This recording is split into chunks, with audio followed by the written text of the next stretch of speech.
અમારા ચોરડી ગામના બજરંગ સોશિયલ ગ્રુપના સભ્યો છેલ્લા 18 વર્ષથી સેવાકીય કાર્ય કરે છે। રાજકોટની અંદર જુદી જુદી જગ્યાએ સ્ટોલ નાખીને મકર સંક્રાંતિએ ફાળો એકઠો કરે છે અને જે કાંઈ રકમ એકઠી થાય છે એ આખો વર્ષ ગાયોની સેવા કરે છે। અને ગાયોની સેવા કેવી ખબર છે? તન મન ને ધનથી।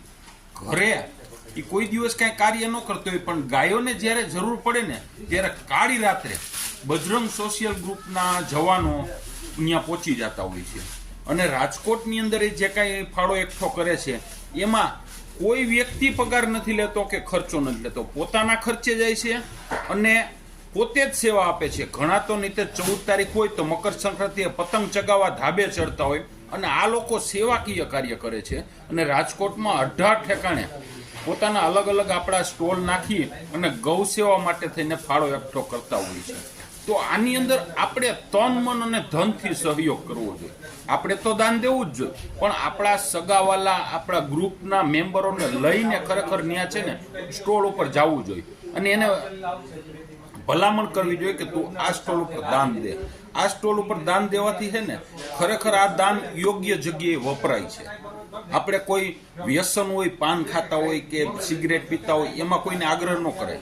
આવું વ્યસન હોય આપણે દાન દેવાનું તો આની અંદર 100% આગ્રહ કરાય અને સારી જગ્યાએ આગ્રહ કરાય। સારી જગ્યાએ પૈસા વપરાતા હોય એવી જગ્યાએ આગ્રહ કરાય। એટલે શક્ય હોય ત્યાં સુધી ચોરડી ગામના બજરંગ સોશિયલ ગ્રુપના ગૌશાળાના 18 સ્ટોલ રાજકોટમાં અલગ અલગ જગ્યાએ મકર સંક્રાંતિને દી હશે તો ખાસ જોવાનું અને આપણે દાન કરવાનું અને આપણા જે કોઈ સગાવાલા સંબંધી મિત્રો છે એમને પણ જો ધર્મદો કરવાની ઈચ્છા હોય તો ત્યાં લઈને જવાનું। આ ભગીરથ કાર્ય છે અને આમાં જોડાશું તો 100% આપણે જે કાંઈ દાન કરશું ને એથી કેટલા ગણું ભગવાન આપને આપશે ને એનો કોઈ હિસાબ જ નથી। એટલે શક્ય હોય તો આપણા સગાવાલા મિત્રોને લઈને ચોરડી ગૌશાળાનો જ્યાં પણ સ્ટોલ છે રાજકોટમાં ત્યાં પહોંચી જાજો 14 તારીખે મકર સંક્રાંતિએ। આ ભીખાલાલની ભાવભર્યો આગ્રહ છે।